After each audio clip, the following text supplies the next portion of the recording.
What's happening, everybody? I'm Abe. And I'm Mr. Glenn. And you guys are watching The Nerd Talk Show. In today's episode, we are having a video game-a-palooza. We're going to be talking about video gaming in 2026. We're going to be specifically breaking down our thoughts on the current state of video games. Is it too expensive? And we're going to be talking about our favorite upcoming video games and what we're truly most excited about playing the rest of this year. So let's kick it off by asking the question, is gaming becoming too inaccessible? I mean, with the RAM shortage and the price hikes, what's the PlayStation 5 Pro at this point? Like 1,000 something? Yeah, it's ridiculous. I mean, I don't remember what it was this week, but the last time I checked, about a month or two ago, RAM for 16 gigabytes was running somewhere around $300 a stick. It's rough. It's really rough. And it has price hiked everything. At this point, the next generation of consoles, the PS6 and the Project Helix, whatever that will finally be called. And the Steam Machine. Yeah. Well, that Steam Machine's already out, and that's already to just look at the price. It's too much. Everyone's been talking about it.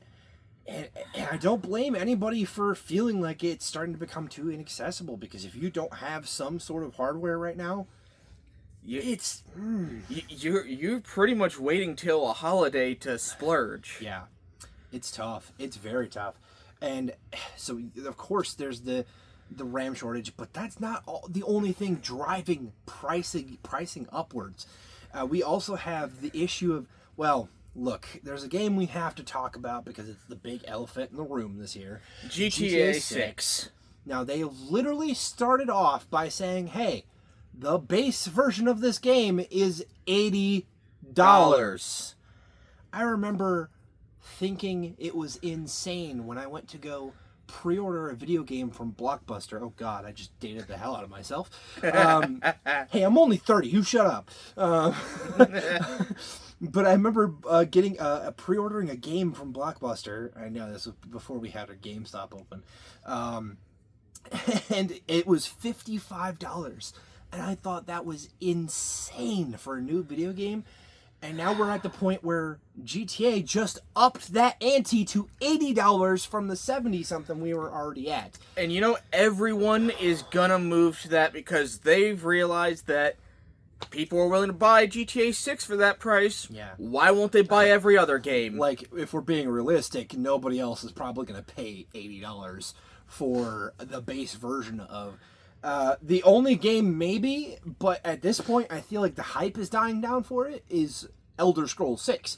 And even then, I don't feel like you can justify $80. Yeah, I mean, GTA 6, they've even said that if you buy the physical version, there's no disc. Nope. It's just a digital code. Yeah. And then there's that incredible, stupid, ridiculous issue that literally everyone on the internet has been non-stop talking about. And yes, we're throwing our goddamn hat in the ring in this time as well, because Sony's getting rid of physical games. What happened to play has no limits and sharing games with your friends? It is absolutely fully absurd. You know what the funny part is I actually purposefully, I'm an Xbox guy. I've been an Xbox boy since I grew up. I had the original when it first came out, and I absolutely loved it. Here's the thing. I used to own a PlayStation and an N64, so I grew up on 3 great consoles. Oh, that was like the golden age. Well, but actually, Xbox, I wouldn't say that was the golden age. Yes, well, pretty close. Very close to it, at least. But the original Xbox, man, I loved that thing to death. And then the 360, hallowed be thy name. In my opinion, that's Xbox golden age. That's Xbox's golden age, and for me, that was the best gaming ever was for me. Oh yeah. And so I've been an Xbox guy. We've established this. But Xbox, if you've been around for the last 10 years, you'll notice that we've had some issues. Okay, issues, lots and lots of issues. The Xbox One really tanked. Yeah, Xbox as a brand. Period. It just. Ugh. I mean, at the start, forcing the Kinect and not allowing people to unplug it really kind of was a big part of the initial die-off. That was just the... Well, oh, the Kinect, oh God. I mean, to be honest, there are a lot more issues than that. But it hurt. It hurt. And I have slowly been like, okay, I need to stop the whole pick a side in the console wars thing, because I grew up on the 360 and I was gung-ho on still pushing for the Xbox One. But let me tell you, man, I had to cave. I had to cave because there's a lot of games that I've missed on PlayStation. And so I got a PlayStation 5. I did, and before the prices hiked, by the way. Yeah, he got really there early. It's funny. I literally got it from our GameStop probably about 4 or 5 months before they closed permanently. I kind of recently caved a few years back by getting a gaming laptop, and now I have a full desktop. Yep. But here's the thing. I caved on PlayStation, and I did it because I said, I don't have a disk drive in my Xbox Series S. So I got the PS5 with the disc. And I was so happy about it. I was so very happy about it. Because I am someone who is pushing back to go back to physical media on like all fronts. I've always collected physical media. That's the age I grew up in. Yep. And now I've been growing back towards it. I've been falling in love with vinyls. I've been getting more CDs again. I already have a huge CD collection. And I have started to officially collect Silent Hill games and actually do a really awesome physical collection because I actually really want to own that particular series because I already own some of the big boys in the series. And of course, what do they do? Here. They announce no more physical media by 2030. No, sooner than that. Oh yeah, 2028. Yeah. So. Me, what is wrong with you, Sony? Like, what? Why? Like, what? How does this? I could sit here and I could rant, and I could repeat about 101 opinions of everyone on the internet who has already said all of this to death. The basic premise that I want to get across here is that it is completely stupid, and you need to find a way to walk that back. Because guess what? Your biggest competitor is starting to finally get its feet back under it. Yeah, look like the good option again. Why is the company that has fucking half gutted the gaming industry in terms of jobs, why are they looking like the good option again here, Sony? What is going on? I mean, it is a wild day when the gaming community is not mad at Nintendo. Yeah. And instead mad at everyone else. I mean, so with Sony, you don't even own your games anymore. No, it's even worse than that. You don't own anything you buy digitally. I mean, what, they just removed, like, I want to say it was like 150 movies off of PlayStation with no refunds? Yep, and that's not the first time they've done that. Funny enough, the first time that they did that, and that became like a big topic and story, that's when I started pushing back to get DVDs and things again. And look, I've been collecting physical media like crazy. Trust me, I have stacks of games and movies now, and which feels really good, by the way. I mean, come on, we're about to talk about this in just a second here, but it just, it feels good, and it's really important sometimes that Sorry. It is really important sometimes that the tactile feel of something real, or physical, and something that you actually own. A big part of, again, we already discussed this, and not to repeat ourselves, but the downfall of Xbox, one of the big issues with that generation began when you started to realize that your discs that you were buying physically, you'd pop them in your system, and they were just basically key cards. Because you had to download everything still off the internet. It didn't really have anything on it anymore. Yeah, it was... The big part of Xbox's downfall was them pushing digital. And what's PlayStation doing now? Pushing digital. And Xbox is going kind of the other way. Not fully, but... Yep. And actually, you were just telling me about the entire concept of how they're kind of solving the issue in a way. They're allowing you to still do physical discs, but now they have the physical to digital. Yeah, so like what they're doing is they're working on an update where when you put your disc in, it does the whole download thing, and you will no longer need your disc to actually in the machine to play, but you still physically own your disc and digitally own the game permanently. Which is a great compromise.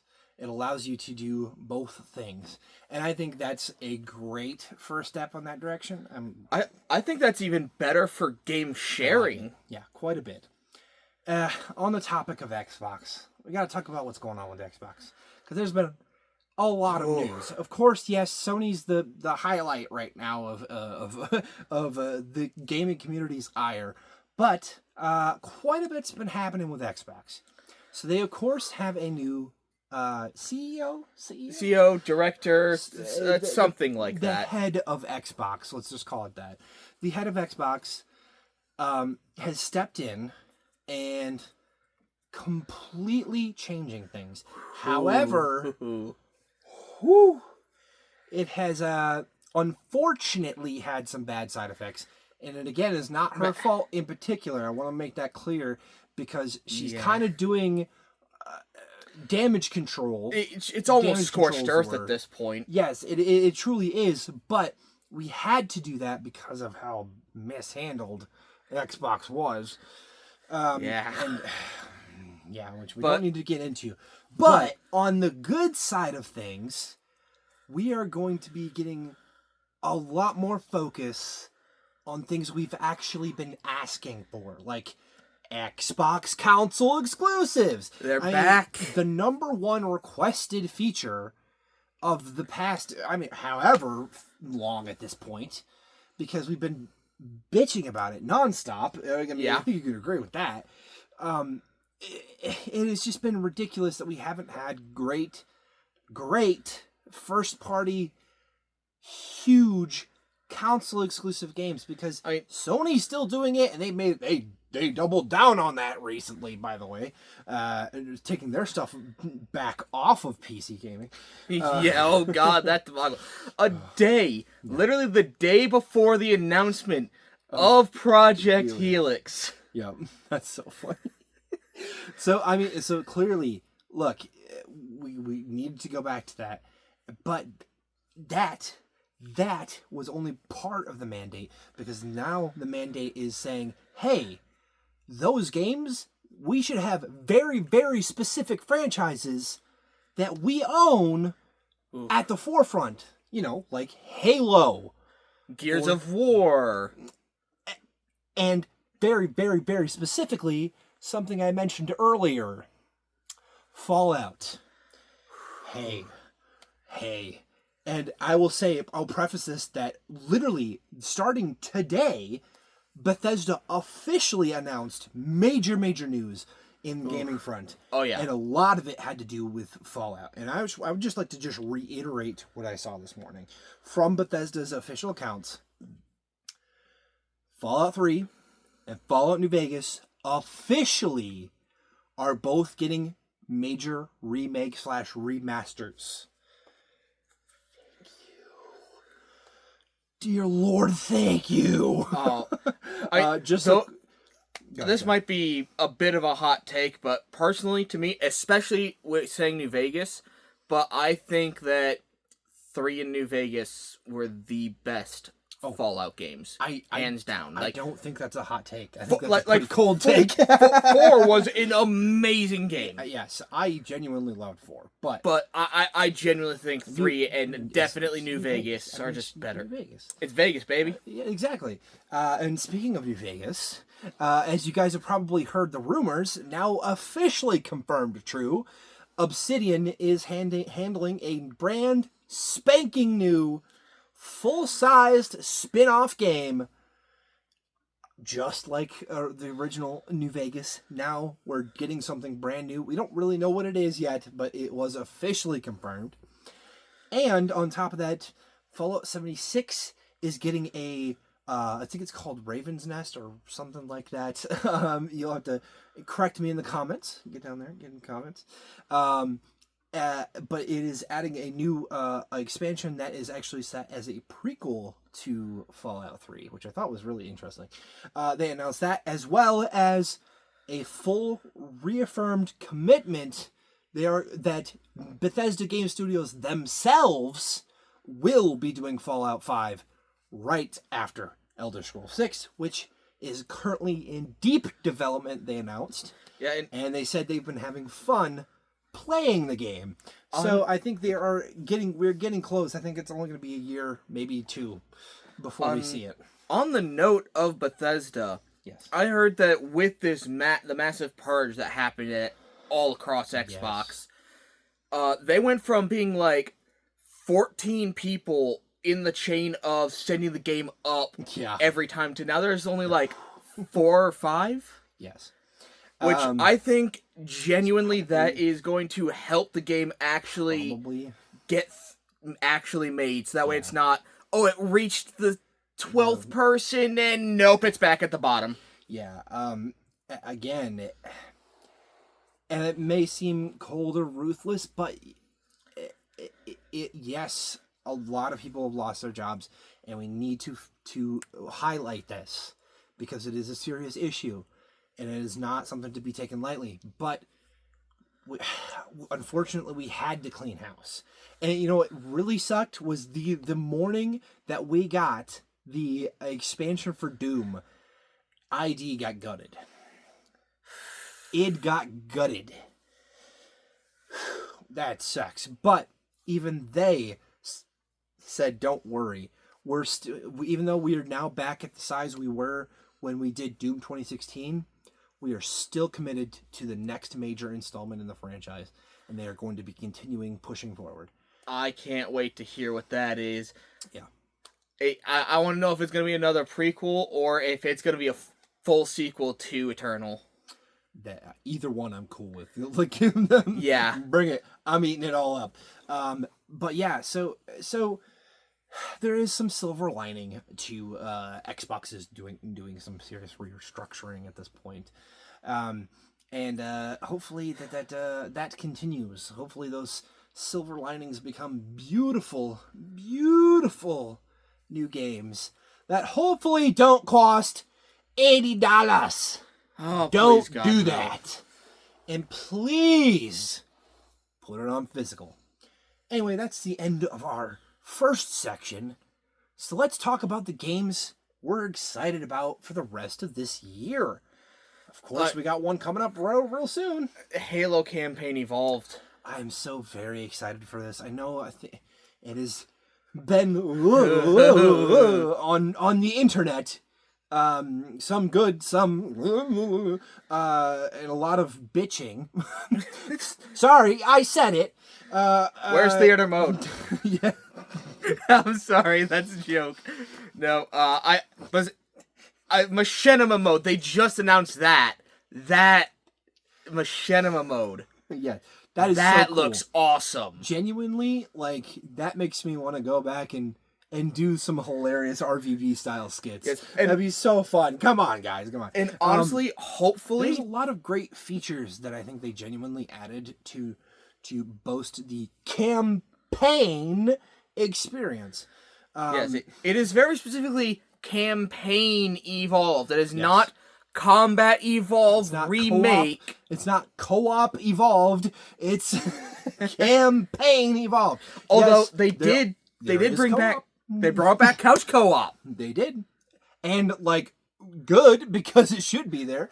That is a part of the campaign experience.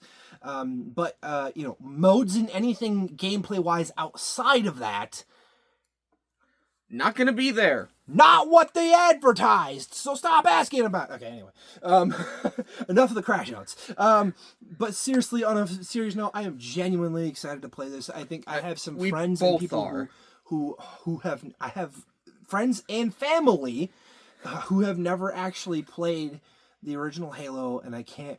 Yes, including he has played the other Halos. Don't worry, he's played many. I've played a tad bit of Halo CE. Yeah.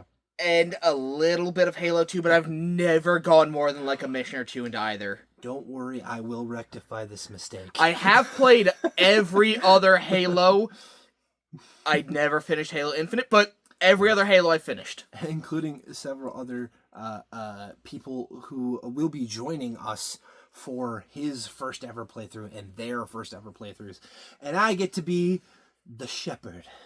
The man in the OG pixelized Halo 1 skin and leading them around. And that's a really cool skin, by the way. I am going to probably be rocking that. So yeah, I can't wait for that experience.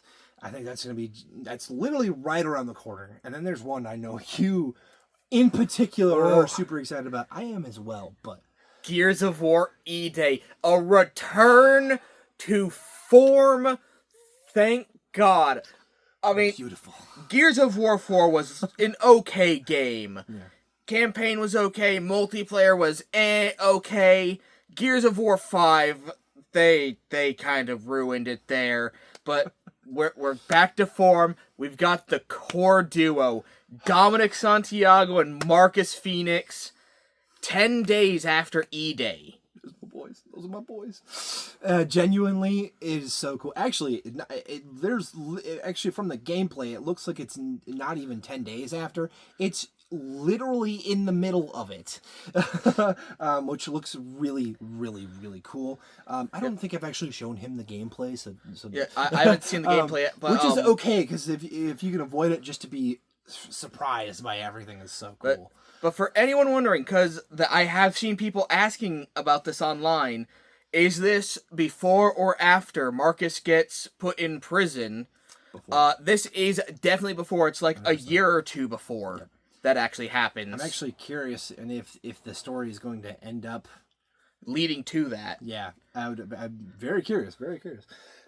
Genuinely, all I have to say is I didn't realize how badly I needed that game in particular, because the first trailer alone when they announced it, literally I don't know what happened, but I was just like, oh sweet, Gears of War. I was like, wait a second, it's Marcus Phoenix. And then I saw Dom and it was like instantly tear.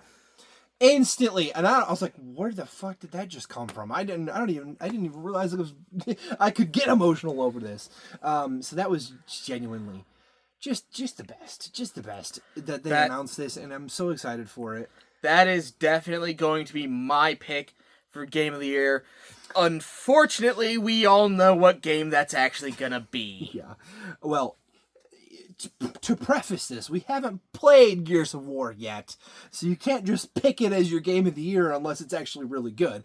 But it does indeed look quite good, so we're really excited about it. But we all know who's going to win game of the year, unfortunately. And look, and I don't have anything against that game, but we'll get to it in a minute. But there are some other ones. One I'm very, very in particular super excited about. Big on this franchise. I mean, come on, look, read the shirt. Read the shirt. Right there. Silent Hill Townfall looks beautiful. Like, genuinely beautiful. And I am very, very excited to see what that studio does with it. I have really enjoyed the very first looks at the game, and I'm very intrigued by it. And I love the idea that it is in Scotland. Is it in Scotland? Yes. Huh. Absolutely. In a fictional town called St. Amelia. and it looks beautiful, like genuinely. I'm really excited for that game.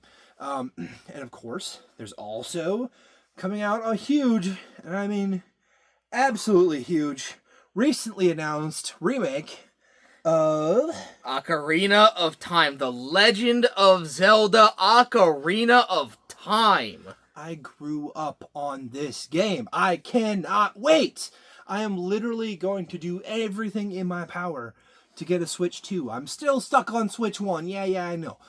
But I'm going to try and get a Switch 2 purely because I really want to play the remake, because I have said for forever that potentially one of the greatest remakes you could ever do in modern graphics now is Ocarina of Time. I mean, what were the big three? Ocarina of Time, Wind Waker, and Majora's Mask? Yeah. I think... I don't know. To be honest, I don't actually know. I am curious. What do you guys consider the best Legend of Zelda games? I know that a lot of people still really love A Link to the Past, the SNES version, the SNES game, I should say. Now, get down in those comments. Engage. I've never played it, but I've seen some gameplay of Majora's Mask and a few others, and I think, at least of everything that I've seen, Majora's Mask is probably my favorite. Interesting. Yeah. Well, again, I have gladly, happily, so wonderfully enjoyed the original when I was a kid. I was super lucky to enjoy that, and I can't wait. I can't wait for that remake. It's going to be so great. But speaking of things that we genuinely love, that we're probably both super excited about because it's coming from a game studio that is amazing and had done an incredible job with another character from this same universe already. Of course, we're talking about Insomniac's Wolverine.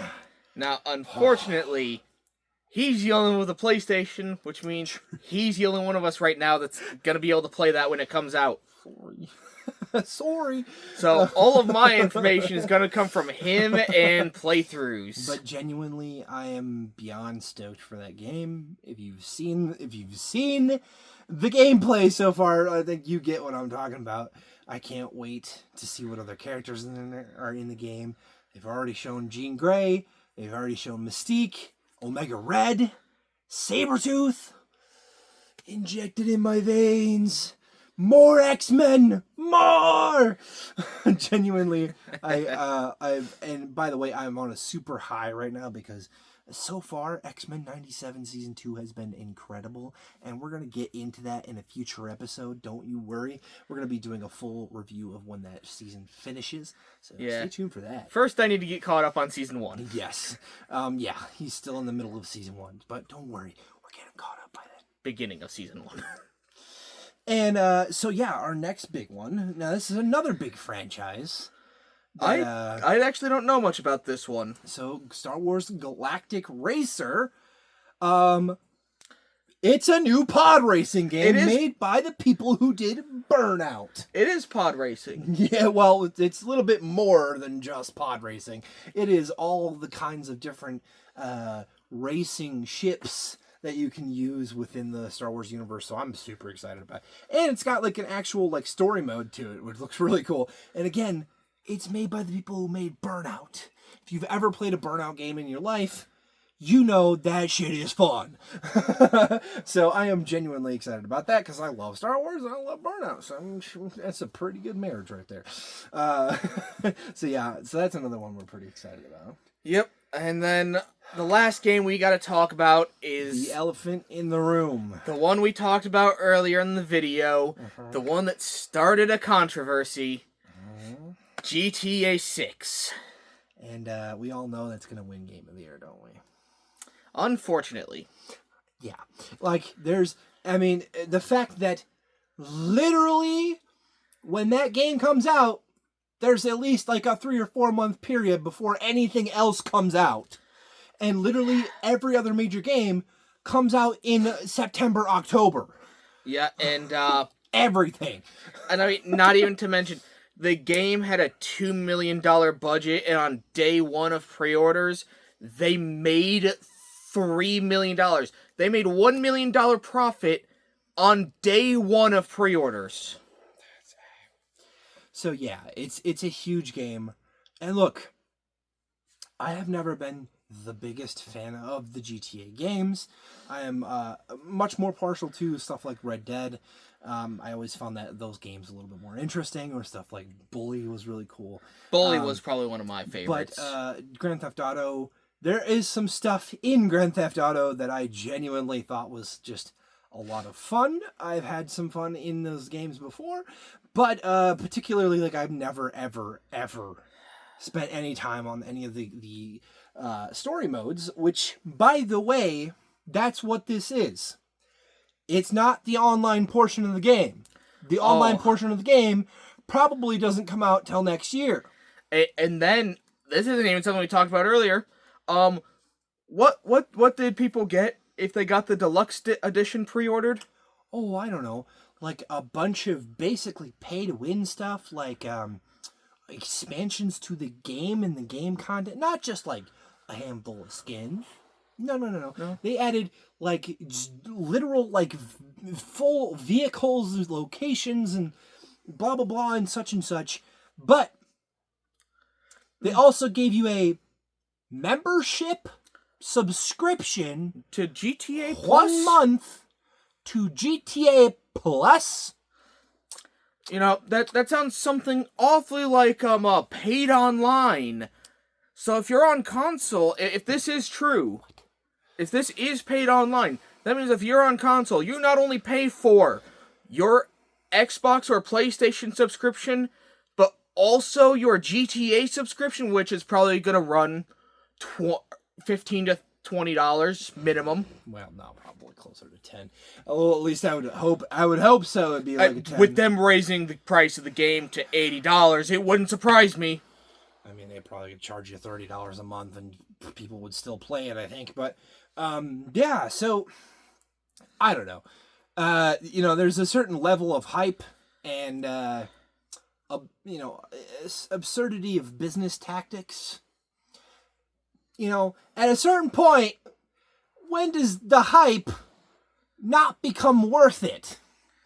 I just want to pose that question. For some people, and probably a lot of people, they're still gonna, even if this subscription thing isn't just like some special extra boost shit, if that's how you actually have to play the game online, oof, and people will still pay for it. Yeah. I don't know why. We've seen that people are... But that is what it is. And we know... we all know. Again, I've said this more than once. I don't need to repeat myself. But I'm going to. It's going to win Game of the Year. Yep. It's going to win Game of the Year. And I think genuinely this year has had some incredible competition. Resident Evil Requiem, 007 First Light. I've heard a lot of good things about that game. Again, we also have Gears of War coming up. And Ocarina of Time. Just to name a few. And then again, shit, if Wolverine's good, man, if that game is as good as the first Spider-Man, I mean, the competition is good this year in the AAA space. And I know there's probably some AA or smaller, more indie-ish games that have come out this year that I'm not super aware of, but are probably in your running for top game of the year. But they ain't gonna win. Although, well, I don't know very many of the smaller games. I have a feeling that the indie game that's going to take the Indie Game Award might be the game Mecha Chameleon. Yeah, you know what? Yes, and I think it kind of deserves it. By the way, that is a really entertaining game to watch. I already love Prop Hunt, which is basically Prop Hunt on roids. Me and some of my friends, we all got it on the computer, and we've been trying to find a time to all get together to play a few rounds of that, because none of us can draw or paint, so it's going to be very fun. That's so good.